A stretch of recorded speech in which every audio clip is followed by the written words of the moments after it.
Bismillahirrahmanirrahim. Alhamdulillahirabbil alamin. Wassalatu wassalamu ala asyrafil anbiya'i wal mursalin Muhammadin wa ala alihi wa sahbihi ajma'in, amma ba'd. Yang kami hormati Ustadz Syafiq Riza Basalamah, guru kami. Kemudian para tulab, para jamaah sekalian yang semoga dirahmati dan disayangi oleh Allah Subhanahu wa taala. Assalamualaikum warahmatullahi wabarakatuh. Alhamdulillah, segala puja dan puji kepada Allah. Salawat dan salam kepada suri teladan kita Nabi Muhammad sallallahu alaihi wasallam. Para jamaah, teman-teman, para tulab, saya juga tulab ya insyaallah.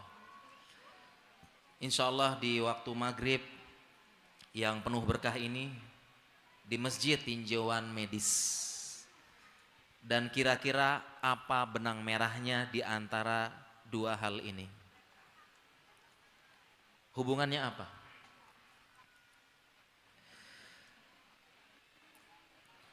Kalau kita bicara tentang hadis-hadis, tentang ain, dalil tentang sihir, dalil tentang orang gila, majnun, insya Allah ini mungkin sering kita dengar, apalagi para tulab belajar. Dan Islam, agama kita melalui lisan Nabi Shallallahu Alaihi Wasallam mengakui adanya itu semua yang kita sebut sekarang dengan penyakit non medis. Kita sebagai umat Islam beriman dan yakin semua itu ada, nyata dan hak. Insya Allah kita sudah hafal hadisnya sebagian. Nabi Sallallahu Alaihi Wasallam bersabda, al-ainu haq. Lau kana syai'un sabiqal qadari lasabaqathu al-ain. Nabi Sallallahu Alaihi Wasallam bersabda, sesungguhnya penyakit ain ini hak, benar. Sebagaimana beliau menyebutkan, innal jannah hakun wal jannah wan nar hakun, benar, ada, nyata dan sahih. Penyakit ain ini ada dan dijelaskan oleh para ulama.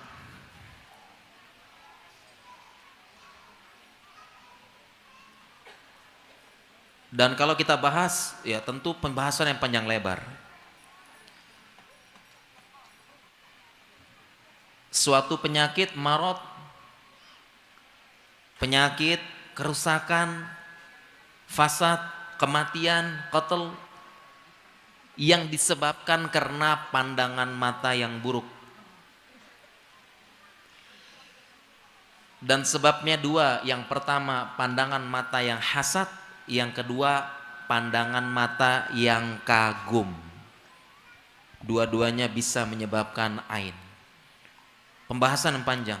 Bukan hanya makhluk hidup yang bisa kena ain, benda mati pun bisa kena ain. Bahkan penjelasan lebih rinci lagi, Ibnul Qayyim menjelaskan orang buta bisa menyebabkan ain. Orang buta. Saya punya tulisan ilmiah tentang ini. Ibnul Qayyim menyebutkan orang buta bisa menyebabkan ain, sehingga ulama kontemporer di zaman sekarang menjelaskan ain bisa muncul karena sekedar melihat video ataupun melihat gambar melalui postingan di sosial media.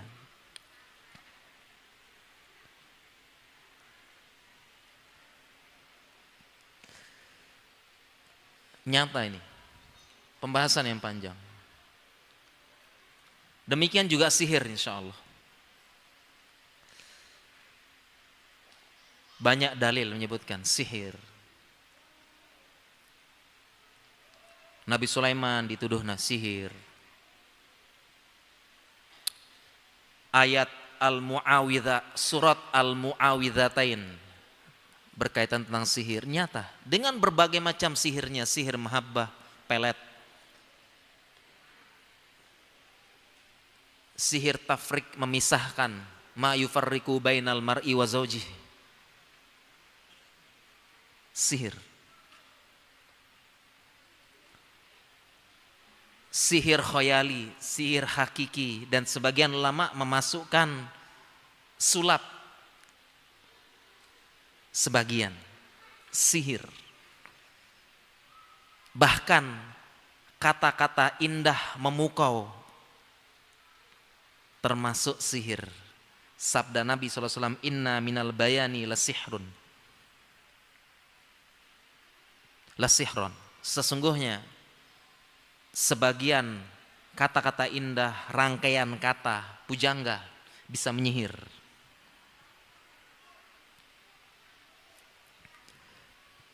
Dalil banyak.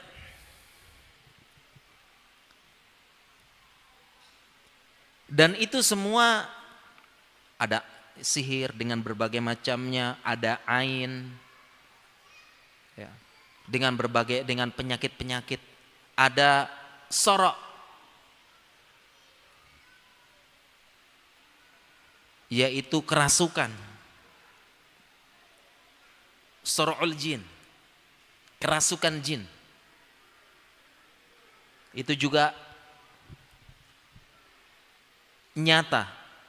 Inna syaiton yatahabbatuhu syaitonu minal mas. Sesungguhnya pemakan riba di hari kiamat dibangkitkan dalam keadaan sebagaimana orang yang kena emasnya setan. Kerasukan. Kalau kita pernah lihat orang kerasukan, begitulah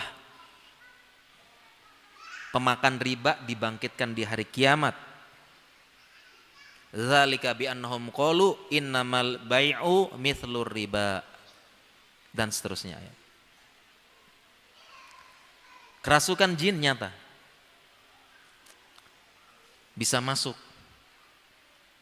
bisa mendekam, bisa mengganggu, bisa mempengaruhi, bisa mengganti suara manusia. Ini semua nyata. Sebagai umat Islam jelas dalil-dalilnya dalam Al-Quran dan Sunnah.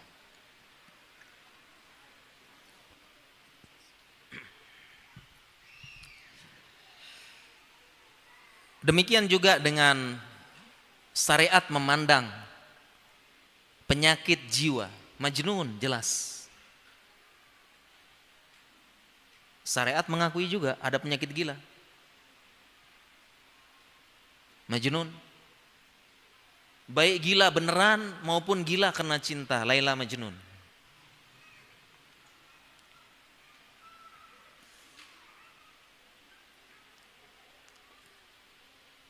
Rufi al-qalam an thalath, diangkat pena dari 3. Salah satunya anil majnuni hatta yafiq, dari orang gila sampai dia sadar.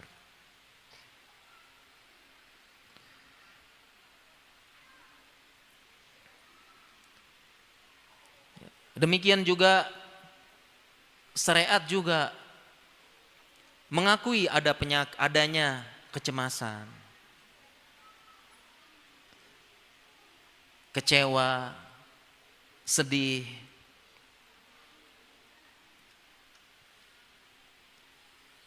Syariat juga mengakui. Kita bicara tentang syariat dulu ya. Jadi tadi mengakui tentang gila ya, dengan berbagai macam, sampai ada istilah ma'tuh, idiot terjemahnya. Idiot, ma'tuh. Dan ini dibahas ulama dalam berbagai macam fikih, hukum ma'tuh, hukum majnun.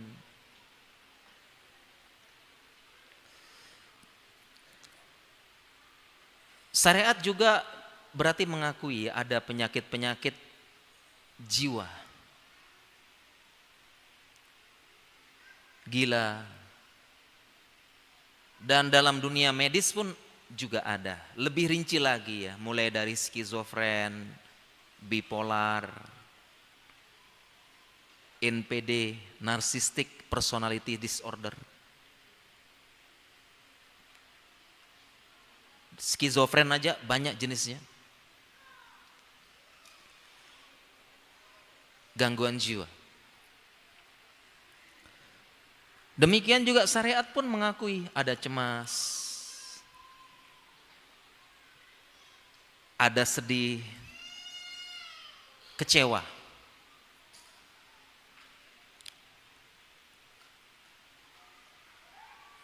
Syariat menjelaskan ada khauf tabi'i, rasa takut yang wajar. Takut, cemas, kecewa atau depresi ringan mungkin ya, itu wajar. Itu tabi'i. Semuanya. Yang berbahaya kalau terlalu lama dan akhirnya menjadi penyakit.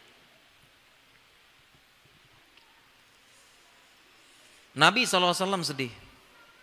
Beliau sedih.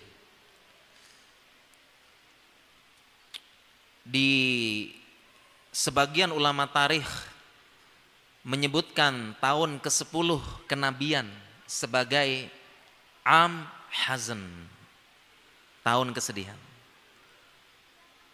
Wafat Khadijah, istri tercinta. Berselang 2 bulan 3 bulan wafat Abu Thalib. Kemudian berdakwah ke Taif ditolak. Insyaallah paham, sedih. Jadi sedih, kecewa, wajar. Tabi'i.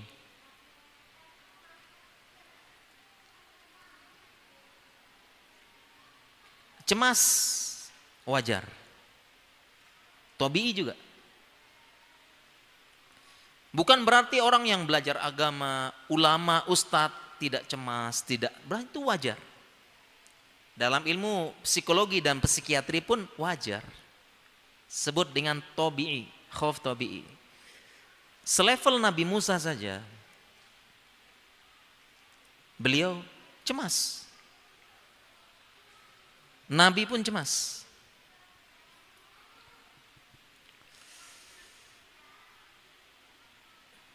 Bahkan cemas banget. Sampai lari. Tatkala Nabi Musa tidak sengaja membunuh, atau ilmu fikihnya qatlu shibhu amdin. Ya, pembunuhan dianggap shibhu amdin berarti ini ya. Setengah sengaja. Nabi Musa ringkasnya ada 2 yang sedang bertikai. Satunya dari Bani Israel, satunya dari Kipti, suku asli Mesir.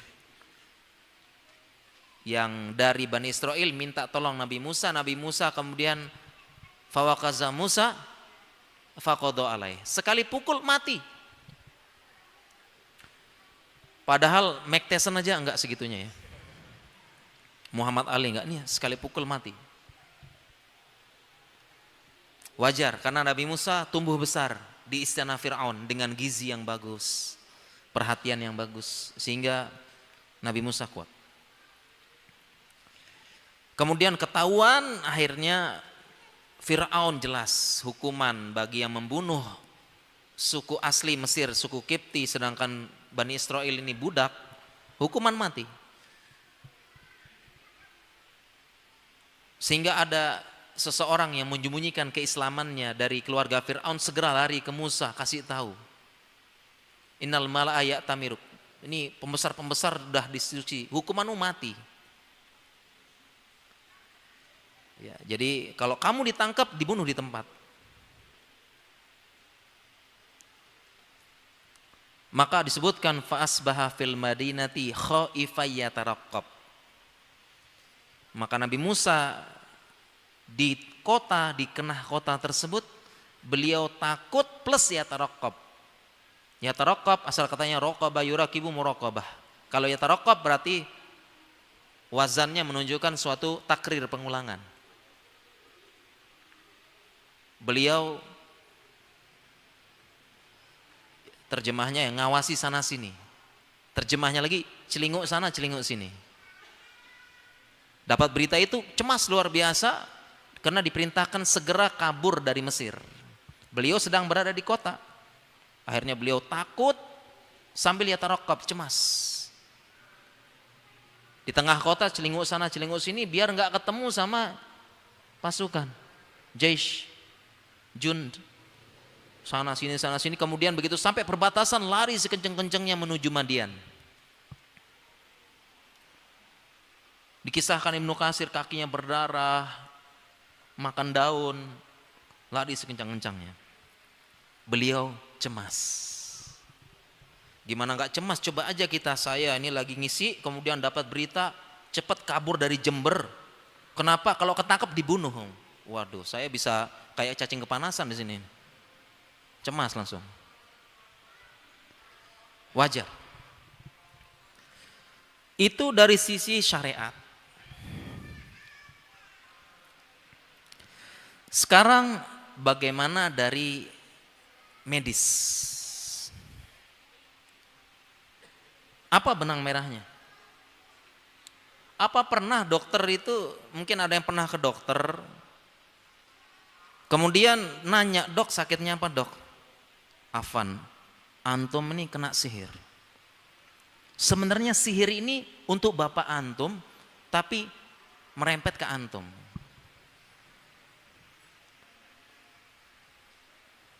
Dari musuh bapak antum, teman di kantor, tapi merempet ke antum. Jadi apa diagnosanya dok? Ya sihir. Pernah tidak? Dok, saya sakit, tiba-tiba pegel seluruh badan. Setelah periksa-periksa, Masya Allah ini. Diagnosanya kena ain. Kenapa Ustaz? Apa karena saya terlalu ganteng? Banyak mata kagum nih. Apa saya kalau keluar itu karena saking gantengnya saya, kalau saya keluar saya pakai cadar aja Ustaz? Bahaya ini. Ahwat-ahwat bisa kelepek-kelepek. Nanti kena ain saya nanti.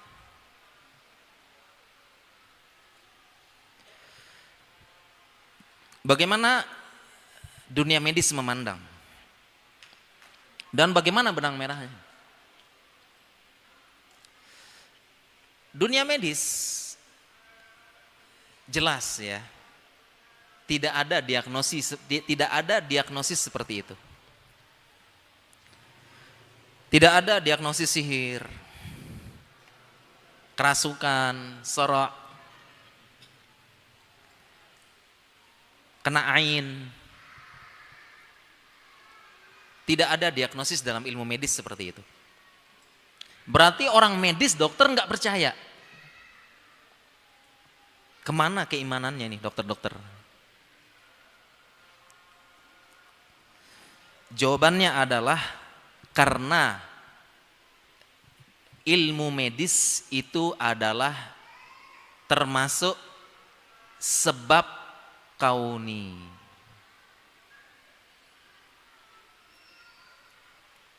Sebab kauni.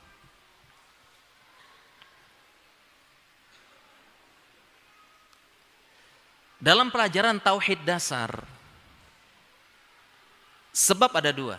Ini pelajaran tauhid dasar nih. Sebab ada dua, yang ini kayak dua sebab ini harus tahu dan ini terbangun.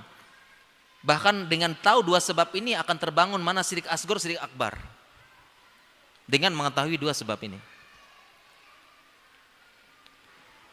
Ada sebab namanya sebab kauni. Yang kedua, sebab syar'i. Dua sebab. Allah menjadikan sebab. Dan rukun tawakal dua. Akhzul asbab. Yang kedua, menyerahkan hasil kepada Allah. Al-iman dengan takdir. Dan akhzul asbab di sini ada dua asbab. kauniyah wa asbab syar'iyyah. Dua sebab. Harus paham. Sebab kauni adalah Allah menjadikan itu sebab. Secara kauniyah. Sebab kauniyahnya. Sunnatullahnya, atau orang awam bilang hukum alam, padahal tidak ada hukum alam ya, hukum Allah gitu ya. Ya, sebab kauni itu kalau api pengen mati dikasih air. Sebab kauni. Pengen pinter belajar, pengen kaya nabung. Sebab kauni. Manusia ditusuk pisau tembus, kauni. Dan termasuk dalam penelitian ilmiah yang valid. Contohnya orang demam dikasih paracetamol turun biiznillah. Sebab kauni. Yang kedua ada namanya sebab syar'i, di mana Allah jadikan itu sebab walaupun secara kauniyah tidak. Namanya sebab syar'i. Contoh banyak. Contoh ruqyah, wa nunazzilu minal qur'ani ma huwa syifa wa rahmatul lil mu'minin. Ada orang dibacakan Al-Qur'an sembuh. Ini sebab syar'i.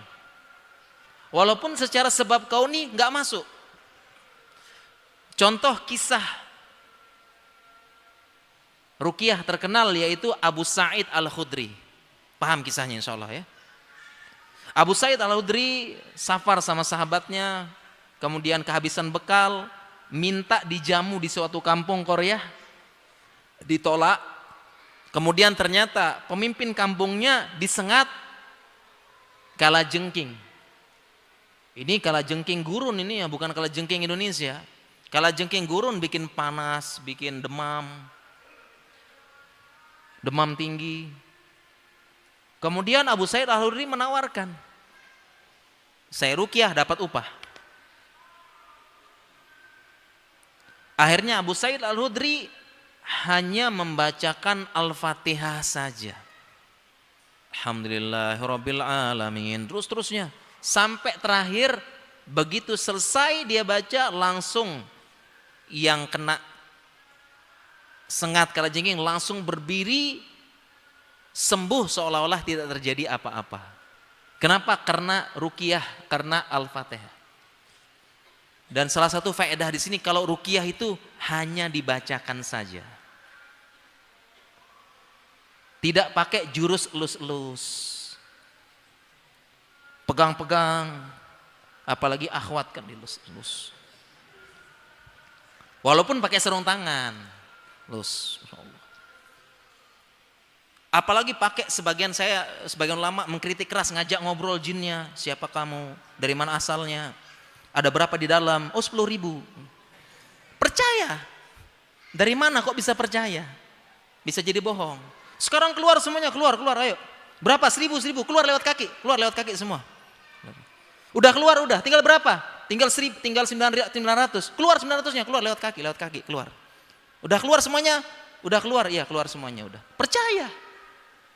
Padahal dibohongin, jinnya ngumpet, gitu ya. Percaya aja dia. Kok bisa percaya gitu loh, diajak ngobrol. Justru itu kesempatan menyebabkan kita berhenti baca, berhenti kepanasan dia. Baca aja pokoknya.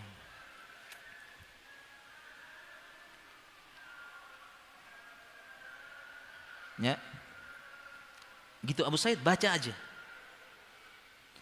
Dan ini sebab syar'i. Padahal secara sebab kauni enggak masuk. Karena dalam ilmu medis kalau ada orang kena sengatan bisa. Pertama, kalau barusan kena segera dibuat incisi menyilang, itu dipencet busanya keluar. Kalau masih anget-anget, segera. Kemudian segera diikat bagian yang kena supaya tidak mengalir. Setelah itu dikirim. Kemudian kita masukkan cairan infus supaya darahnya dibersihkan. Kemudian kita kasih antibisanya, antidotumnya. Ini sebab kauni menangani sengatan dan racun. Itu namanya sebab syar'i.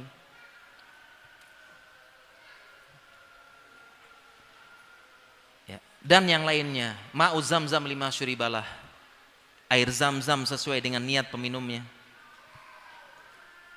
Banyak ulama minum sembuh, padahal cuma air. Sebab syar'i namanya. Nah, ilmu medis sebab kauni. Harus ada hukum sunnatullahnya dan penelitiannya mana. Terbukti secara ilmiah. Makanya dalam ilmu medis tidak ada diagnosis ain, sihir, kerasukan.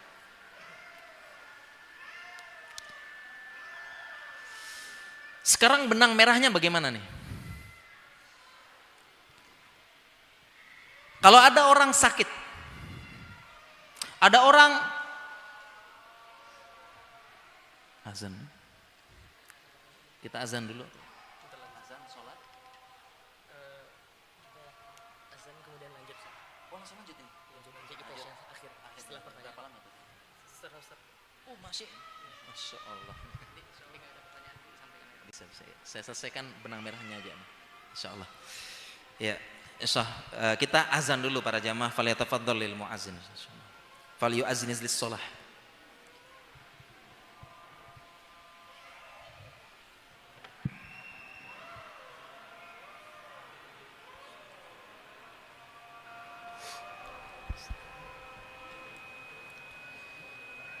الله أكبر الله أكبر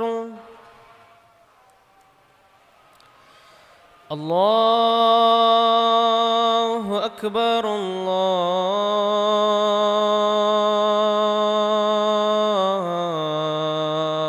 الله أكبر أشهد أن لا إله إلا الله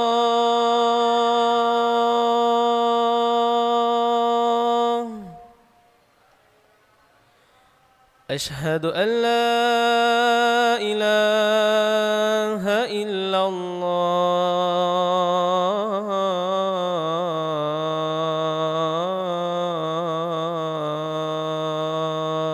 الله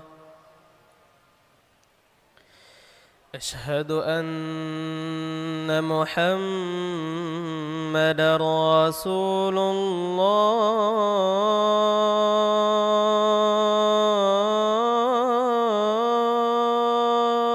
الله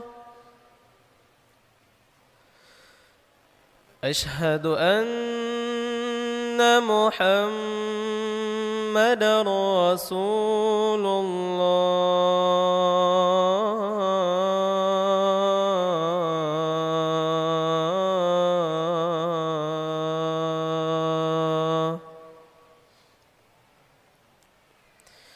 حي على الصلاة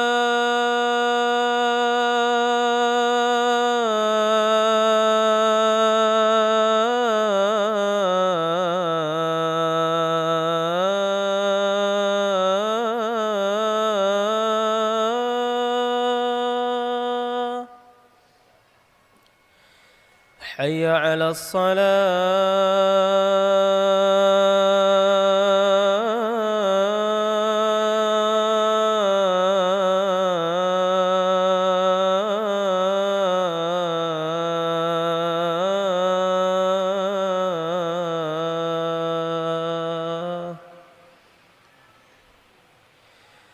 حي على الفلاح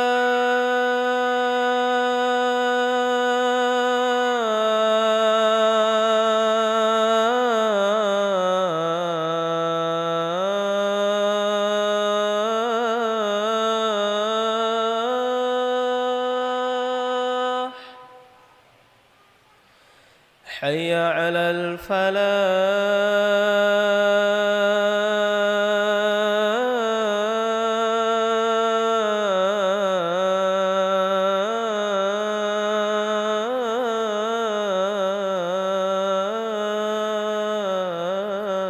الفلاح الله أكبر الله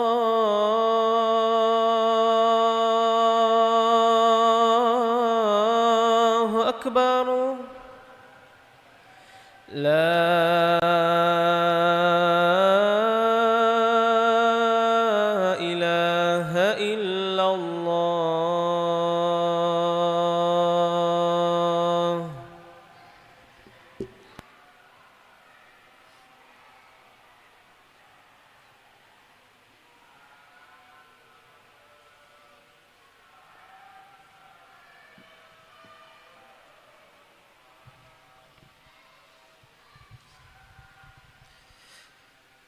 Para jamaah, insya Allah kita lanjutkan sedikit materinya.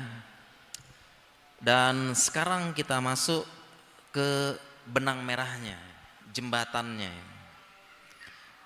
Jadi kita bagaimana kita menyikapi. Sekarang kalau ada teman, saudara, keluarga tampak murung, depresi, kemudian dia bilang sering mimpi buruk, sering melamun, sering bicara sendiri, di sebagian momen diajak ngobrol nggak nyambung, atau bahasa kedokterannya kehilangan kognisi namanya. Kurang fokus, kemudian depresi berat.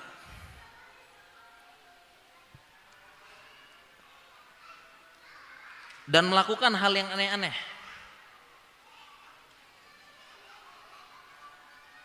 Kalau ketemu pasien seperti ini, kita bawa ke dokter jiwa atau kita ruqyah?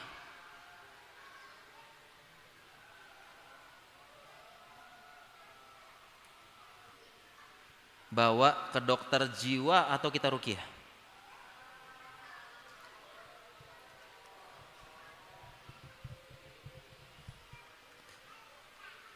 Ada pertanyaan juga, Ustadz, saya kemarin di USG ternyata di rahim saya ada mioma namanya. Mioma itu ya penjelasan enaknya apa ya? Benjolan di rahim. Apakah bisa karena jin ini Ustadz? Karena saya pernah nanya kepada seorang ustadz, itu bisa jadi ada jin yang mengendap di situ. Bisa nggak karena gangguan jin? Atau sekarang ada anak kecil 2 tahun 3 tahun demam, rewel, gak mau makan, anak kecil, sudah berhari-hari.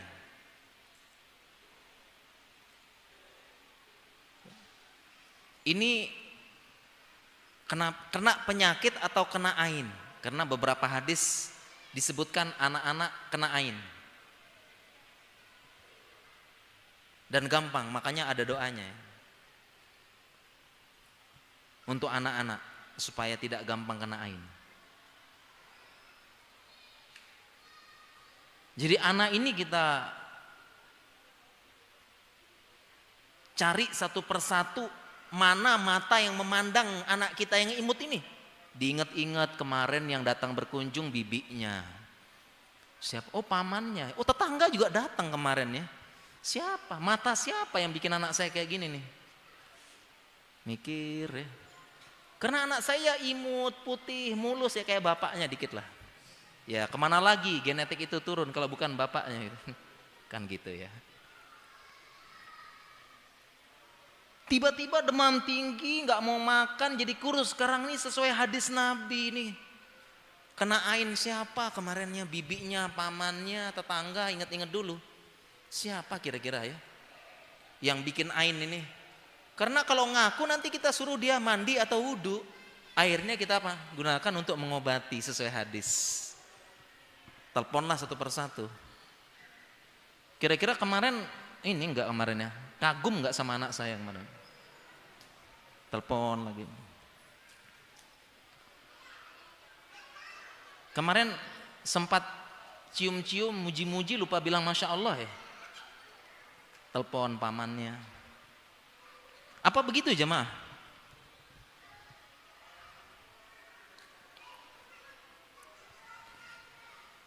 Jadi kemana kita ini? Kita bawa ke klinik ruqyah atau bawa ke rumah sakit jiwa?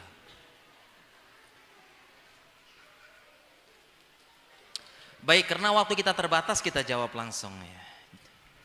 Terbatas karena saya malam ini mau pamit langsung ya.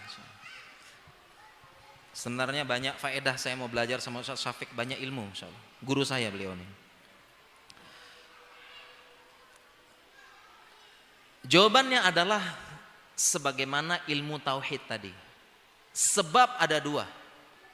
Sebab kauni, sebab syar'i.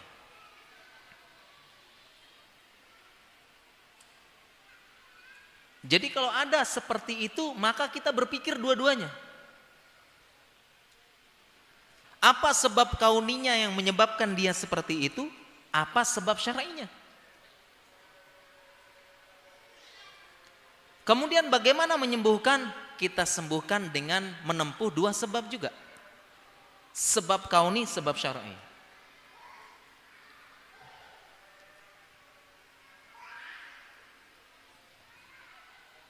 Dan tidak boleh berat sebelah, ekstrim kanan maupun ekstrim kiri. Enggak boleh. Dua-duanya, karena Allah sebutkan dua sebab. Tidak boleh ekstrim kiri misalnya. Ekstrim kiri.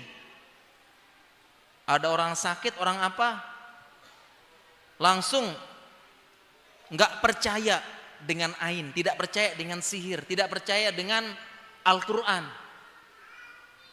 Zaman udah maju, zaman sudah modern, manusia udah ke bulan, kamu masih ngomong sihir, masih ngomong santet. Sekarang nggak zaman santet. Yang berlaku sekarang udah nggak zaman santet Kalimantan, santet Jawa, nggak berlaku. Yang berlaku sekarang santet Jerman, santet Jepang. Nggak berlaku.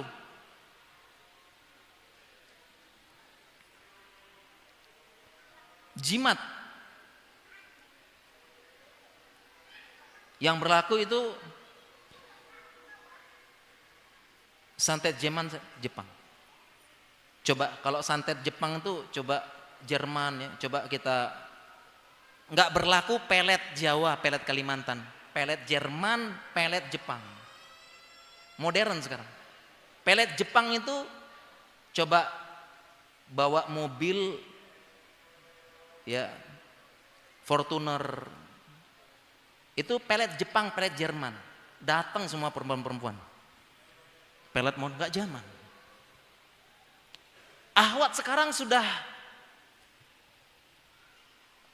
tahu, bisa membedakan mana Supra, mana Avanza.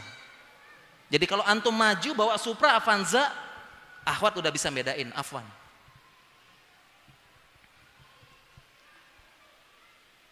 Ahwat pilih yang mana? Kalau ada yang maju Supra sama Avanza.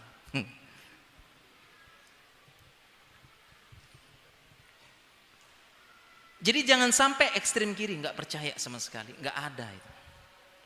Udah kita fokus, nggak perlu ruqyah, nggak perlu Al-Quran, nggak perlu doa-doa. Ini ekstrim kiri. Tidak percaya dengan sebab syar'i. Jangan juga ekstrim kanan. Gimana kira-kira contohnya ekstrim kanan?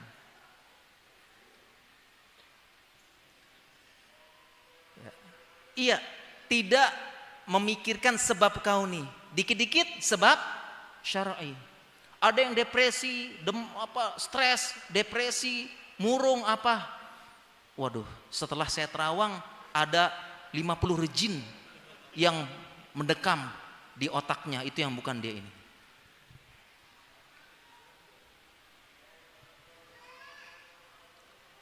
Apalagi dia bilang sering kedutan otot. Ototnya kedutan. Jamaah tahu kedutan otot? Tahu kedutan otot tahu? Ototnya kadang-kadang kedutan ini. Nah itu jinnya lagi jalan. Sering kedutan otot. Kalau penjelasan secara kedokteran, orang depresi jarang gerak, ototnya jarang gerak, maka mekanisme normal tubuh dia membuat kedutan supaya ototnya tetap gerak. Gitu. Tapi wah ini jinnya lagi jalan, meronta-ronta. Ekstrim kanan ini kadang-kadang menihilkan sebab kauni, dikit-dikit jin. Dikit-dikit jin. Ada apa-apa, oh ini jin. Ada apa-apa ain. Ada apa-apa sihir. Tanpa melihat sebab kauninya.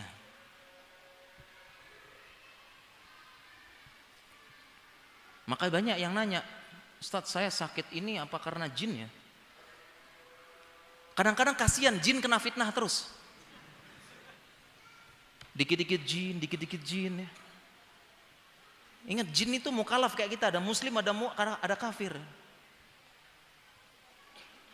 Dikit-dikit jin. Ada keluhan apa? Bawaannya jin, kerasukan, apa, kena ain, kena sihir, tanpa melihat sebab kauni. Ini ekstrim kanan. Yang benar kita melihat dua sisi ini. Contoh.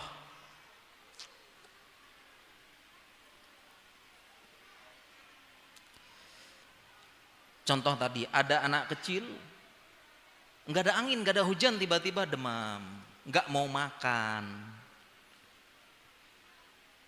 Sudah dilihat sama orang tuanya, wah, nggak ada luka, nggak ada apa, nggak ada ini, kok tiba-tiba?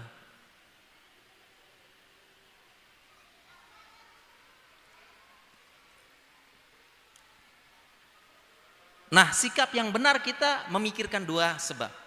Kira-kira sebab kauninya apa, sebab syar'inya apa? Sebab syar'i bisa jadi kena ain. Sebab kauninya, nah kadang-kadang kita perlu datang ke ahlinya, periksa. Ternyata salah satu sebabnya adalah anak kecil 2 tahun, 3 tahun tuh kadang-kadang sedang tumbuh gigi belakang. Itu dia demam. 1 hari, 2 hari dan itu wajar. Nggak ada angin, nggak ada hujan.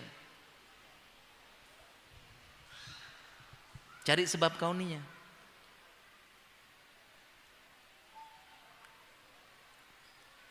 Lalu bisakah kenain? Bisa. Makanya kita berpikir dua sebab. Makanya pengobatannya dua-duanya. Karena dia demam, kasihlah paracetamol. Anti demam, antipiretik sekaligus anti nyeri. Kok antipiretik ini bahasa kedokteran, anti demam. Antipiretik bahasa kedokterannya. Untuk meredakan sakitnya.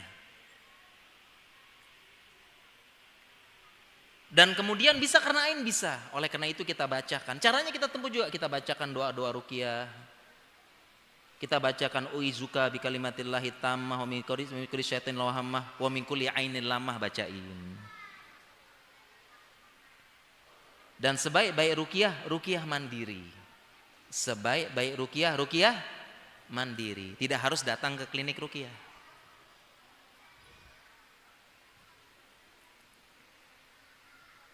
Tidak harus minta ruqyah. Dua-duanya kita tempuh.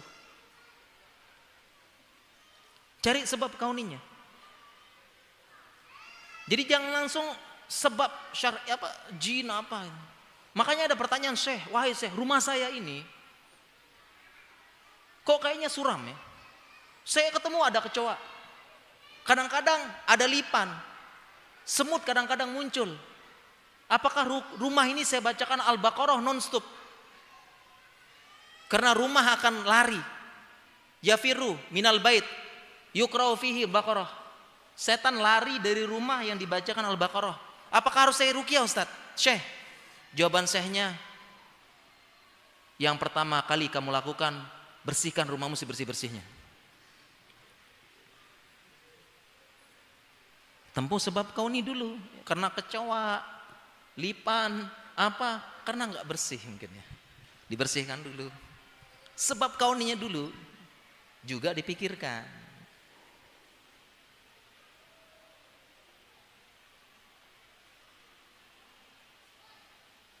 Dipikirkan sebab kauninya apa.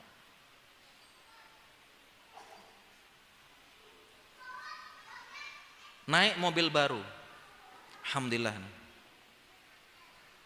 Tiba-tiba di jalan macet. Siapa ini, mata siapa yang nyebabin ain mobil saya ya? Karena ain bisa nyebabin mobil. Jangan langsung mikir begitu juga. Boleh juga mikir gitu, tapi jangan juga sebab kauninya. Coba periksa bautnya, businya, apanya. Begitu. Dua-duanya. Jadi jangan langsung jin. Ain, kita ruqyah. Ruqyah. Pak, setelah saya terawang, Bapak diserang sama jin ifrit. Berat ini Pak. Bapak harus diruqyah secara berkala, silakan datang ke klinik kami dan kita ruqyah secara berkala. Daftar dulu tapi Pak. Pakai uang pendaftaran. Berkala ke sini Pak ya.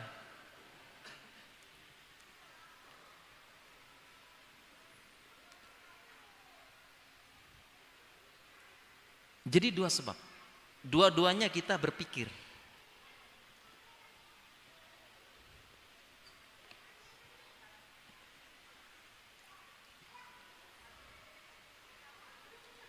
Contoh lagi, ada orang depresi, susah ngomong, istrinya bilang sering bangun tengah malam teriak-teriak, mimpi buruk, susah diajak ngomong, kadang ngomong sendiri. Istrinya bilang pokoknya dia nih kayak orang kerasukan jin Ustaz, nggak tahu mungkin nih siapa, mungkin teman kantor atau siapa yang sihir. Akhirnya diruqyah. Diruqyah. Didatangkan ahli juga yang sudah jam terbangnya tinggi. Ahli ruqyah. Diruqyah, belum sembuh. Diruqyah lagi, suruh baca zikir pagi petang, belum sembuh. Masih seperti itu. Depresi, teriak, bangun tengah malam teriak-teriak. Mimpi buruk, apa, enggak konsentrasi, hampir kayak orang gila. Udah diruqyah, enggak sembuh-sembuh. Baca enggak sembuh-sembuh, sudah disembuh, zikir pagi petang enggak sembuh. Akhirnya ada psikolog datang. Psikolog melakukan pendekatan. Nah, psikolog ini sekolahnya lama, 4 tahun, 5 tahun. Dan dia belajar bagaimana ilmu jiwa. Dan belajar bagaimana orang tersebut bisa terbuka, menceritakan. Ini yang berat. Membuat seseorang yang terkena sakit jiwa dan penyakit mental untuk cerita, terbuka.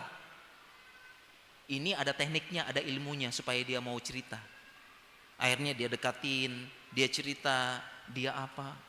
Pendekatan. Secara idanis itu secara berkala, nggak bisa sekali. Ke psikiater, ke psikolog nggak bisa sekali. Berkali-kali emang. Menangani orang yang sakit jiwa dan sakit mental tidak semudah yang kita kira. Nggak mudah, berat. Jangan sampai kita yang normal ini bilang, aduh bro, hidup hanya sekali, nikmatin aja santai, dunia indah ini, kenapa murung begini, nggak bisa. Beda. Atau ada orang kena jatuh cinta, bucin, ditolak, ya Allah, hanya kena ahwat itu antum kayak begini, nggak malas belajar, depresi, masya Allah. Coba antum lihat berapa jumlah penduduk Indonesia, 300 juta.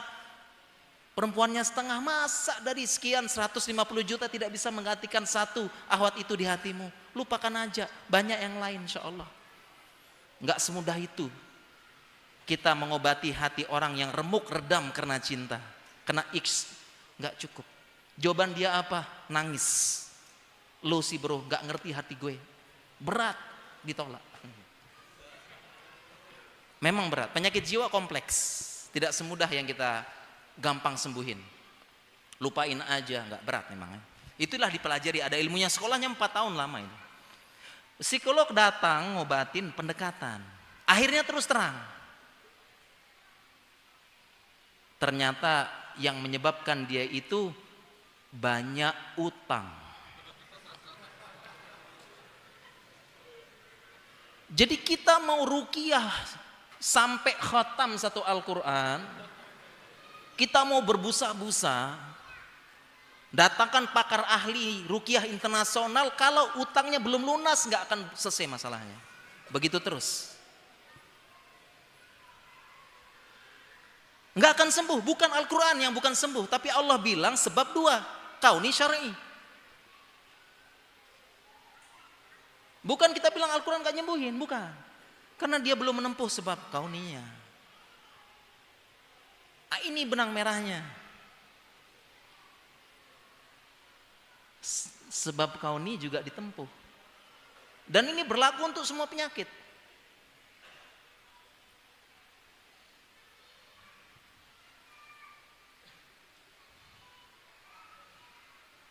Sekarang kalau kita sebutkan wa nunazzilu minal Qur'an ma huwa syifaa wa rahmatul lil mu'minin, kita percaya enggak Al-Qur'an mengobati semua penyakit?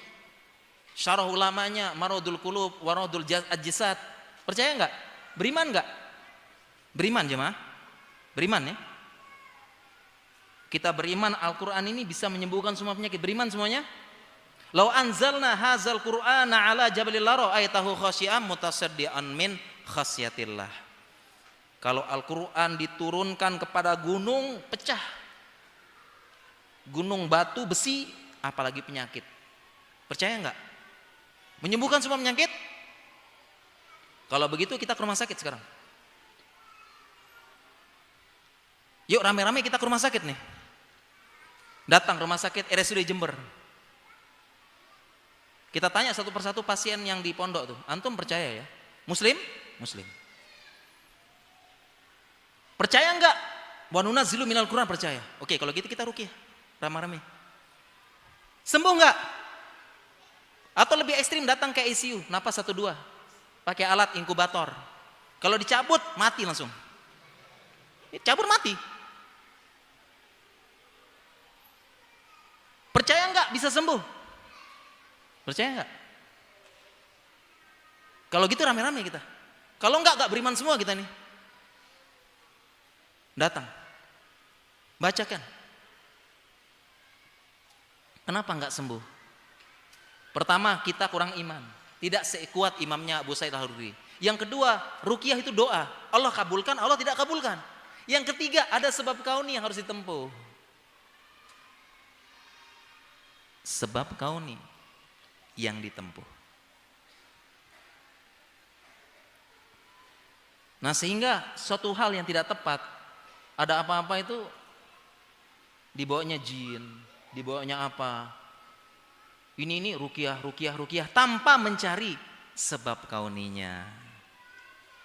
Dan ini menjawab pertanyaan Ustadz, saya dioperasi, diinikan, bisa enggak karena jin? Bisa aja. Tapi cari sebab kauninya juga. Ada orang depresi, cemas, khawatir. Bisa enggak diganggu jin? Bisa. Tapi cari sebab kauninya juga. Masalah keluarga, masalah sama suaminya, masalah sama istrinya, cari sebab kauninya juga. Dan benang merahnya adalah ketika dia punya masalah, berarti dia depresi berat. Berarti keimanan sama takdir berkurang. Imannya turun, dan ketika imannya turun, setan mampu menguasai. Ini benang merahnya. Maka tempuh sebab kauni, sebab syar'i. Dua-duanya sebab, cari sebabnya. Semua penyakit dan semua sebab. Contoh terakhir sebelum saya tutup. Tanya jawab ya. Contoh terakhir, ini kisah nyata ini. Saya pernah safdah suatu kota di ujung Jawa. Kisah nyata. Kemudian saya nginap di sebuah rumah. Rumah ini punyanya salah seorang panitia kajian. Ya. Saya dijemput sama anaknya, jemput pakai mobil. Dia ceritalah, ibu saya ini udah 3 atau 4 tahun. Kayaknya kena penyakit non medis katanya Ustaz. Ibu saya. Emang gimana? Iya. Dia udah 3 tahun 4 tahun ini kayak gitu Ustaz. Dia susah konsentrasi, nggak bisa ngomong, pendiam nggak bisa, dia pendiam, nggak fokus, kadang cemas, susah tidur katanya. Nanti ibu saya datang mau konsultasi. Kemudian ya akhirnya duduk di rumah, di ruang tamu. Datanglah ibunya. Ibunya memang terlihat ya, cemas, depresi, kelihatan tanda-tandanya. Baru dia cerita, Ustaz, saya ini sudah diruqyah Ustaz. Saya juga rutin zikir pagi petang Ustaz.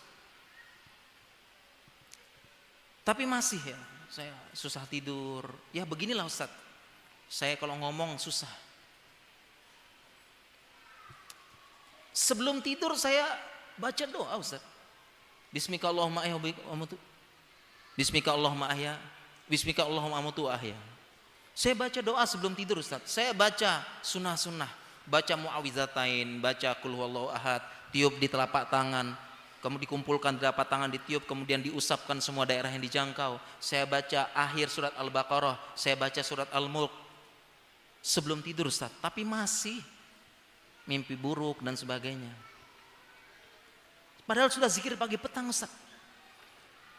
Akhirnya saya jelaskan kepada ibu tersebut, Bu, Islam itu ada 2 sebab.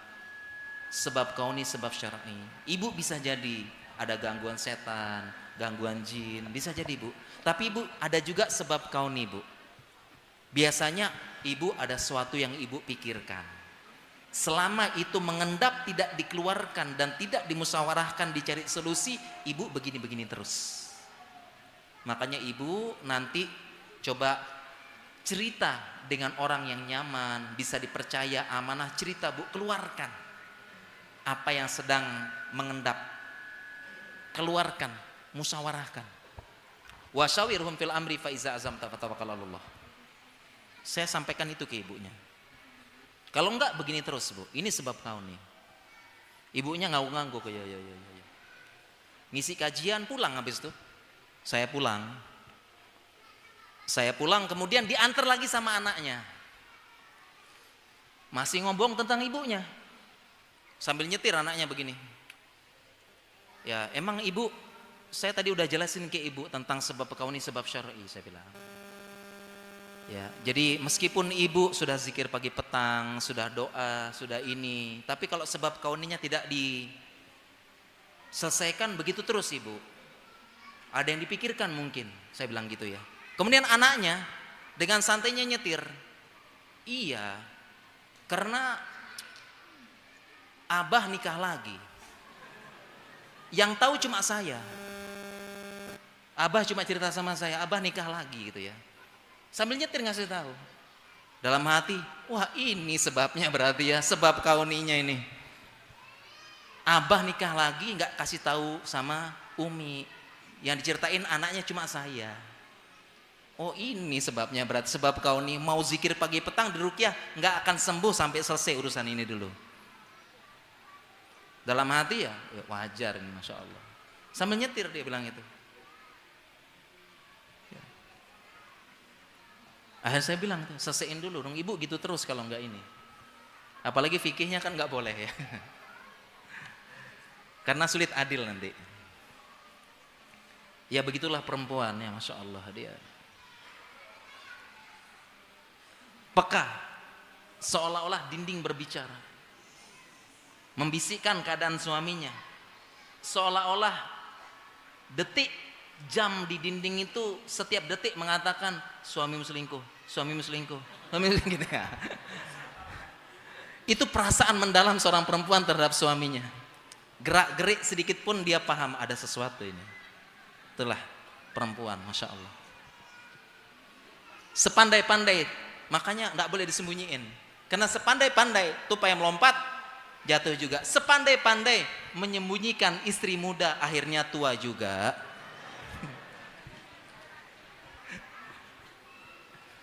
Demikian para jamaah sekalian, masya Allah ya. Beginilah tentang benang merah antara medis dan non medis.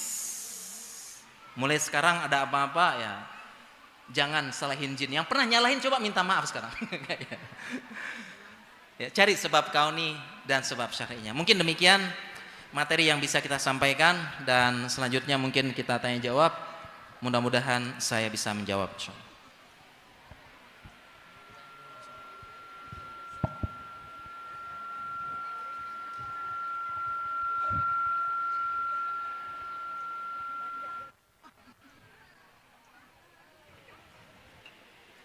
Alhamdulillah, kita telah mendengarkan wejangan-wejangan ilmu yang disampaikan oleh Al-Ustaz Rayhanul Bahrain hafizallahu taala. Kemudian kita memasuki acara yang selanjutnya, yaitu tanya jawab. Kita informasikan kepada jemaah semuanya bahwa kita membuka 4 kesempatan pertanyaan secara langsung, 2 ikhwan dan 2 akhwat. Dan untuk jemaah akhwat kita sudah menyediakan mic wireless ya di belakang. Jadi yang ingin bertanya mungkin diminta mic-nya. Dan untuk pertanyaan pertama, mungkin kita persilahkan kepada akhwat yang ingin bertanya.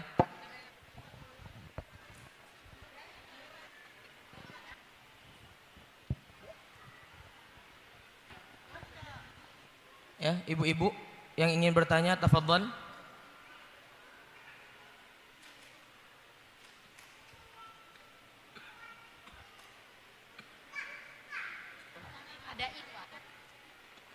Oke, mungkin sepertinya kita lempar ke jemaah ikhwan terlebih dahulu. Kita berikan kesempatan.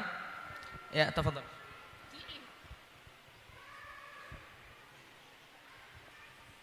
Bismillah, assalamualaikum warahmatullahi wabarakatuh. Ahsanallahu ilaikum Ustaz. Sebagaimana yang telah kita tahu bahwa salah satu syarat dari untuk menjadi orang yang masuk surga tanpa hisab itu adalah bahwa mereka tidak meruqyah. Kemudian tadi disebutkan bahwa ruqyah yang terbaik adalah ruqyah mandiri.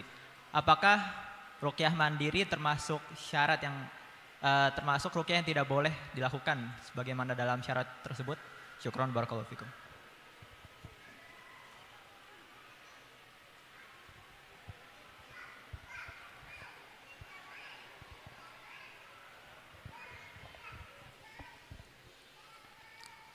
Iya, baik. Salah satu ciri orang yang masuk surga tanpa hisab, tanpa azab, disebutkan dalam hadis la yastarkun wala yaktawun wala yatatayyarun wa ala rabbihim yatawakkalun. Salah satu ciri orang yang masuk surga tanpa hisab, tanpa azab, tidak minta diruqyah, tidak melakukan pengobatan kai, dan tidak melakukan tatayur, dan kepada Rabb bertawakal. Hadis ini perlu penjelasan yang detail, karena sebagian kita termasuk saya dulu bertanya-tanya, masa hanya karena berobat dengan K atau Kai ancamannya di-exclude atau dikeluarkan dari golongan masuk surga tanpa hisab, tanpa azab? Ya. Maksudnya dulu saya bertanya-tanya, kenapa enggak hadisnya yang masuk surga tapi tanpa azab tuh yang tidak pergi ke dukun, yang tidak syirik akbar. Ini pengobatan Kai, minta diruqyah. Dan ini ternyata penjelasan panjang, saya punya tulisan di Muslim ID, ada penjelasan ulama di situ. Yang pertama, kalau ruqyah ada 2 penjelasan ulama yang di-exclude dari minta ruqyah ini. Yang pertama adalah ruqyah syirkiyah, melakukan ruqyah syirkiyah. Ini jelas dikeluarkan dari menggunakan jampi-jampi Arab kuno, yang di situ ada minta istighosah dengan jin dan sebagainya. Ini jelas dikeluarkan. Yang kedua, yastarkun di sini dia minta ruqyah sampai tahap bergantung kepada peruqyah. Hatinya bergantung pada ruqyah. Sampai-sampai kalau tidak diruqyah sama fulan, nggak sembuh saya. Karena fulan ini ustadz, ulama, jam terbangnya tinggi, peruqyah internasional. Kalau bukan dia yang ruqyah nggak sembuh. Ini tidak bergantung lagi sama Allah dan ini di-exclude dari masuk surga tanpa hisab tanpa azab. Karena harusnya bergantung kepada Allah. Makanya penutupnya wa ala rabbihim yatawakkalun. Karena kenapa dilarang minta ruqyah? Karena berpotensi menyebabkan ketergantungan kepada peruqyah. Muncul akidah kalau bukan dia yang ruqyah nggak sembuh. Padahal ruqyah adalah doa. Sebaik-baik ruqyah mandiri. Kok belum sembuh, Ustaz? Sudah ruqyah belum sembuh? Sudah belum bangun tengah malam minta sama Allah, sujud nangis-nangis? Sudah belum? Kalau belum wajar. Kenapa harus minta sama orang lain? Kamu sendiri bisa minta, bisa ruqyah, bisa doa sama Allah. Ya, dan orang itu hanya membacakan, bukan dia. Al-Quran dengan izin Allah. Bukan peruqyahnya. Ayatnya bilang Al-Quran. Ini dua penjelasan. Kenapa di-exclude? Demikian juga kai. Kenapa kai? Maksudnya bukan pengobatan. Karena kalau kita lihat penjelasan ulama, yang dilarang kai di sini adalah orang sehat. Orang sehat kemudian dikai. Jadi ada keyakinan Arab jahiliyah, orang sehat itu dikai. Nggak sakit tapi dikai. Kemudian dengan keyakinan di kai tersebut dia hilang dari berbagai macam penyakit dan gangguan. Ibaratnya kai itu jimatnya. Inilah yang dilarang. Yang di-exclude. Jadi bukan kai untuk pengobatan. Walaupun banyak ulama mengatakan makruh apa dan sebagainya pengobatan kai. Dan ini penjelasan panjang lebar. Yang terakhir tatayur jelas ini. Ini sudah syirik. Di-exclude dari, dan makanya kesimpulan penutupnya wa ala rabbihim yatawakkalun, kunci dari masuk surga tanpa hisab tanpa azab adalah tawakal. Tawakal dua rukunnya, ruknan. Pertama akhzul asbab, yang kedua menyerahkan hasil pada Allah. Makanya ciri orang bertawakal tadi, cari sebab kauni, cari sebab syar'i. Dua-duanya ditempuh. Seperti itu. Ya, jadi itu maksudnya minta diruqyah. Ada pertanyaan lagi, Ustaz, dulu saya pernah minta diruqyah. Udah terlanjur Ustaz, apakah saya di-exclude? Jawabannya tidak. Tinggal bertobat, insya Allah bisa masuk. Karena dulu Umar, sahabat-sahabat dulu melakukan kesyirikan lebih parah. Bertobat, masuk Islam, masuk surga tanpa hisab tanpa azab. Mungkin demikian insyaallah. Jazakumullah khairan atas jawabannya, Ustaz. Kemudian kesempatan berikutnya kembali ke akhwat jemaah ibu-ibu yang ingin bertanya, silahkan. Assalamualaikum warahmatullahi wabarakatuh. Izin bertanya Ustadz, ini ada titipan pertanyaan. Bagaimana jika seorang ikhwan ada masalah dengan pencernaan sehingga saat sholat berkali-kali buang angin sehingga harus batar berkali-kali? Mohon nasihatnya Ustadz. Assalamualaikum warahmatullahi wabarakatuh. Mohon maaf tadi pas nanya suaranya agak menggema tadi ya. Mungkin ada yang bisa nangkap pertanyaannya apa ya? Ada yang bisa menangkap atau diulang mungkin ya? Baik Ustadz. Diulang mungkin ya. Coba simak. Ini ada titipan pertanyaan, mana jika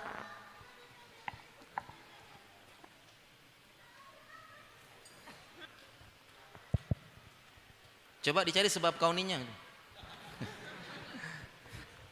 Kenapa ya?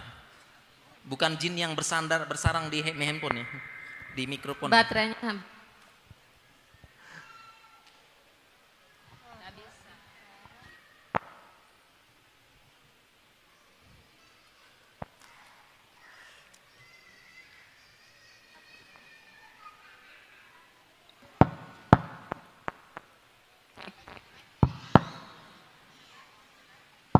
Bismillah. Mati.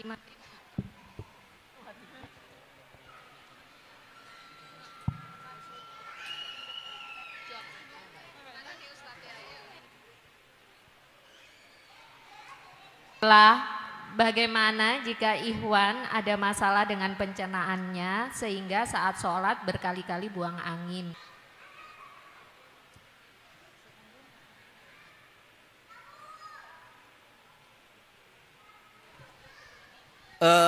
Saya nangkap pertanyaannya. Jadi ada yang punya masalah dengan pencernaan, akhirnya sering mengeluarkan gas.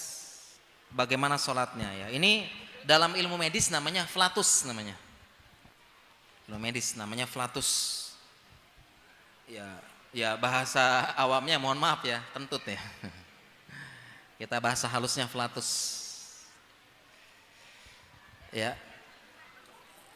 Bagaimana orang yang keluar terus ya, gas. Ya, bagaimana sholatnya? Ini sebagian ulama mengkiaskan dengan istihadhah. Dan ini sama juga pertanyaan bagi yang terkena penyakit baul, penyakit kalau bahasa medisnya inkontinensia urin. Artinya dikit-dikit urinnya keluar. Baik kena penyakit prostat maupun kelemahan dari sphincter yang bisa mencegah kencing itu keluar. Karena kebanyakan duduk biasanya.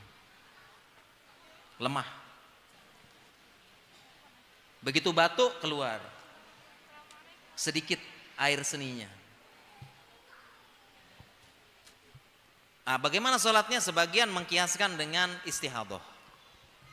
Karena berapa ulama mengatakan istihadhah berpendapat darah najis, apalagi keluar dari kemaluan. Maka dikiaskan dengan istihadhah. Cara sholatnya gimana?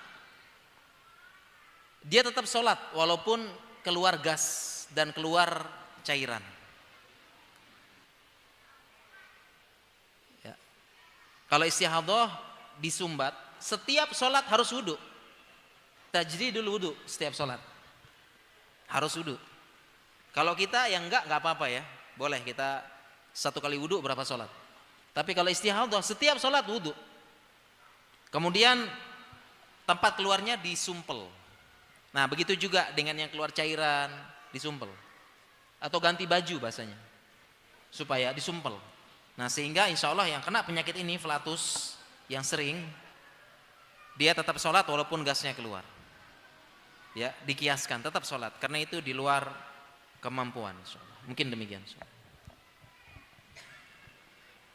Kita ucapkan jazakumullah khairan kepada Ustadz atas jawabannya. Kita masih ada 2 kesempatan dan jika waktu masih mencukupi insya Allah akan kita lanjutkan dengan beberapa pertanyaan dari kertas ya. 2. Ini baik. Akan kita lanjutkan nanti dengan 2 pertanyaan dari kertas. Mungkin bagian kiri ya, ikhwan yang ingin bertanya, tafadhol. Bapak yang baju putih di samping.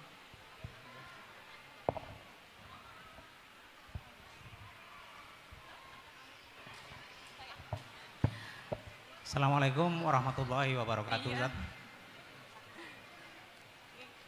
Apakah penyakit yang sudah divonis oleh dokter yang melalui diagnosa yang ketat Ustaz sudah jelas, apa perlu kita mencari sebab syar'inya Ustaz?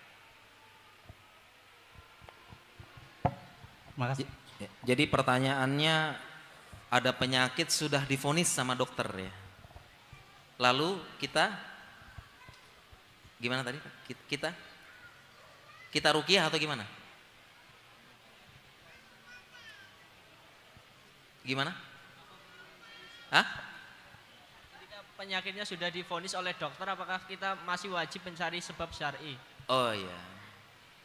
Kalau penyakitnya udah divonis sama dokter, apakah kita harus mencari sebab syar'i ya?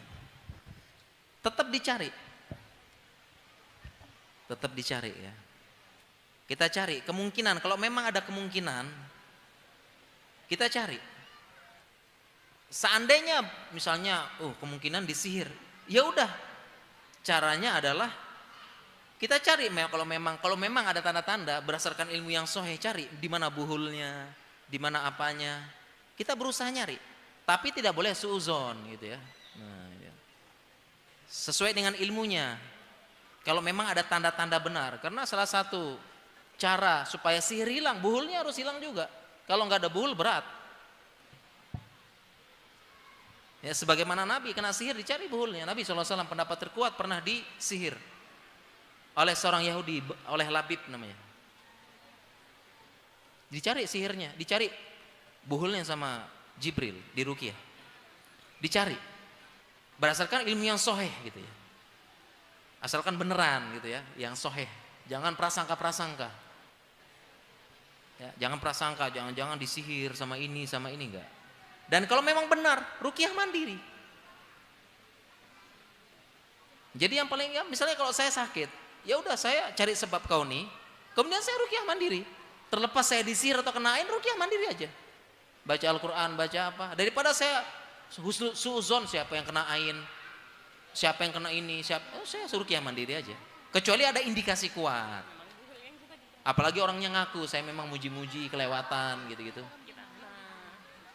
Siapa tahu gitu. Tetap kita cari. Dua-dua itu perintah Allah, dua-duanya kita cari. Dan satu lagi mungkin kita perlu luruskan, dokter tidak ada yang memvonis. Mungkin kalau kita bisa usulkan dalam kamus besar bahasa Indonesia, kalau bisa dihapus dokter memvonis. Dokter tidak memvonis penyakit. Dokter hanya mendiagnosis namanya. Karena kesannya vonis itu kayak vonis hakim ya. Dokter nggak ada yang memvonis, makanya kita ganti. Ya. Dokter memvonis. Saya barusan divonis sama dokter, usia saya tinggal 1 bulan lagi. Nggak benar nih. Yang benar adalah diperkirakan. Nggak ada vonis dokter nggak. Kita ganti dan tidak boleh juga memvonis khawatirnya mendahului takdir. Nggak ada memvonis. Dok, penyakit saya berdasarkan pemeriksaan dokter. Umur saya tinggal berapa lama, Dok? Umur Anda tinggal 10. 10 apa, Dok? 10 tahun? 10 bulan? 10 hari? Bukan. 10, 9, 8 itu juga ya. 3 akhir kena di jantung kan meninggal langsung. Jadi begitu Pak, tetap dicari ya, tapi dengan ilmu yang sahih. Berasa yang punya ilmunya seperti itu.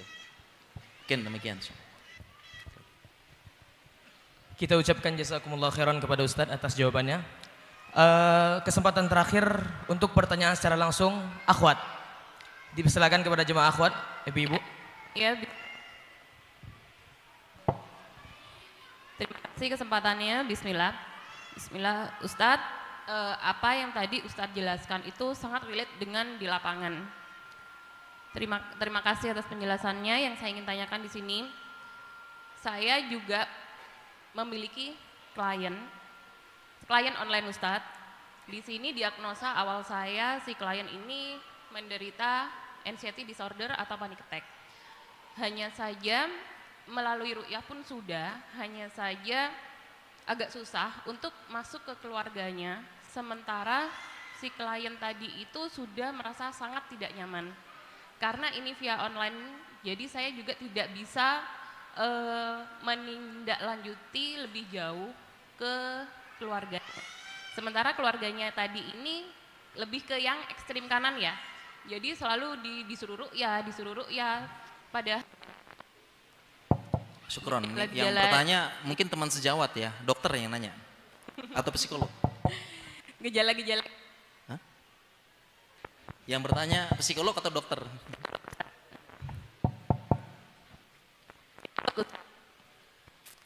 Yang ingin saya tanyakan di sini adalah sedikit saran. Pasien sendiri atau gimana? Pasien saya sendiri, klien saya sendiri. Yang ingin klien, saya tanyakan di sini adalah mungkin kita bisa memberikan saya sedikit saran bagaimana cara saya bisa masuk ke keluarga atau mengedukasi dari sebab-sebab kauninya. Karena si keluarga itu benar-benar yang menurut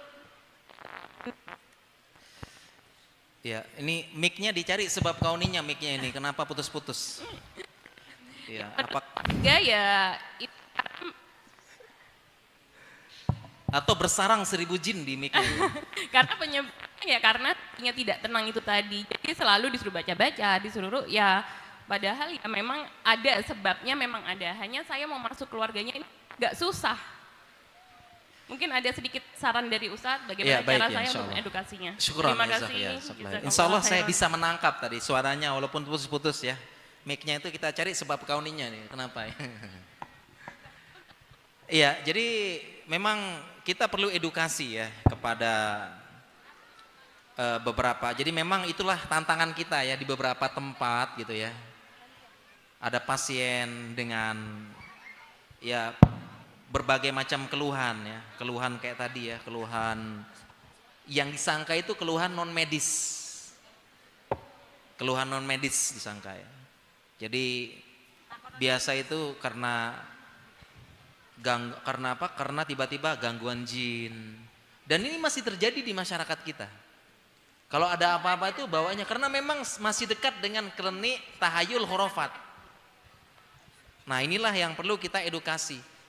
Islam agama sehat akal. Afala yatadabbarun, afala yaqilun. Jadi tadi sebab kauni sebab syari. Tadi saya sampaikan dengan memahami kaidah sebab syari sebab kauni bisa membedakan syirik. Bahkan Syekh Abdul Razak itu menjelaskan kaidah kalau tidak terpenuhi sesuatu hal, tidak terpenuhi sebab kauni sebab syari, itu syirik asghar kata beliau. Syirik asghar. Hati-hati. Nah, inilah kita perlu jelaskan ke umat. Karena banyak ya tidak jumpai seperti itu, benar. Sakit nggak sembuh, langsung mikirnya ke sana. Padahal untuk pengobatan itu perlu bertahap. Tadi saya sampaikan ke psikiater, ke psikolog nggak cukup sekali, berkali-kali. Karena banyak saya ketemu, Ustaz. Ini udah saya bawa ke psikiater, nggak sembuh, Ustaz. Apa kita harus ruqyah dengan nonstop 24 jam kita ganti-gantian gitu, Ustaz, biar jinnya kapok deh, kebakar. Nanti kita jadwal yang ruqyah. Karena udah psikiater nggak sembuh, Ustaz. Saya tanya, berapa kali ke psikiater? Sekali. Oh, pantesan.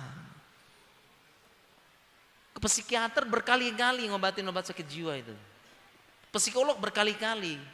Nggak ada psikiater-psikolog sekali ngomong langsung tahu semua masalah. Pelan-pelan dulu dia. Dibuka pelan-pelan. Dipelajari, konsul berapa kali, kebuka pikiran, kebuka ini, dia gali-gali lagi. Nanti ada metode, nanti dia paham. Jadi orang supaya terbuka itu berbagai macam teknik. Itu ada tekniknya semua. Ada tekniknya. Ya, makanya kita ya tadi ya solusinya tadi. Ya, kadang-kadang keluarga juga dia nggak sembuh ya mikirnya kemana? Mana orang pintar nih? Kita cari orang pintar. Berarti yang selama ini orang bodoh yang enggak ya? Orang pintar mana? Enggak, dicari sebab kauninya juga. Dokter pun demikian. Kadang-kadang untuk mendiagnosis suatu penyakit nggak bisa sekali periksa. Kita lihat perkembangan apa dan sebagainya. Kita anamnesis, kita seni mengekslud, baru nanti kita rujuk, kita tambah periksa lab, CT scan, kita apa. Baru setelah itu jelas, oh diagnosisnya ini. Baru bisa, nggak bisa sekali. Berkali-kali. Ya. Kadang kita berkali-kali baru bisa. Sudah ke dokter nggak sembuh, sekarang saatnya kita rundown, daurah ruqyah.